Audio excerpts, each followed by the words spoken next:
वफादार मर्द का साथ हो तो फिर दुनिया की कोई ताकत औरत को नहीं रुला सकती। तालीम भी ज़रूरी है, लेकिन तरबियत के बगैर तालीम नामुकम्मल ही नहीं बल्कि बेमकसद हो जाती है। इंसान की आधी खूबसूरती उसकी ज़ुबान में छुपी होती है। मिसले लिबास हो चुके हैं लोग, एक ओढ़ा एक छोड़ा। मुश्किलों से लड़ना नहीं बल्कि संभल कर गुजरना सीखो, वरना आपकी शख्सियत तबाह हो जाएगी। ज़िंदगी को खुशगवार बनाने के लिए एक छोटा सा उसूल अपनाएं और रोज़ाना कुछ अच्छा याद रखें और कुछ बुरा भूल जाएं। शक और खौफ दिल की दुनिया को दो हिस्सों में तकसीम कर देते हैं।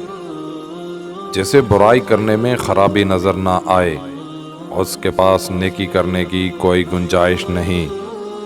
और वो इंसान 2 टके का ही है जो किसी के दिल में जगह बनाने के बाद भी उससे बेहतर की तलाश करे। बर्दाश्त अक्लमंद इंसान का वो सब्र है जिसका मुजाहिरा वो एक जाहिल की बात सुनते वक्त करता है।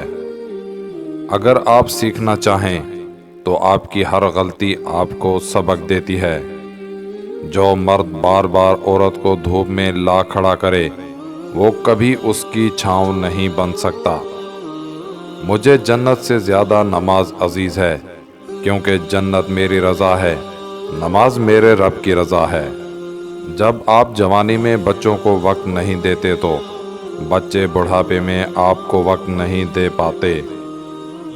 हम लोग भी कितने बदनसीब हैं, निशानियां महफूज रखते हैं और निशानी देने वालों को खो देते हैं।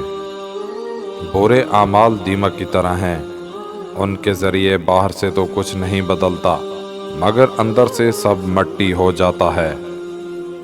एक शख्सियत बनकर जियो, ना कि एक शख्स तो मर जाता है पर शख्सियत हमेशा ज़िंदा रहती है। हर गुमशुदा चीज़ वहाँ से ही मिलती है जहाँ वो खो जाए, सिवाय एतबार के जहाँ वो खो जाए वहाँ से कभी नहीं मिलता। बदी की तलाश में हो तो अपने अंदर झांको, नेकी की तमन्ना हो तो दूसरों में ढूंढो।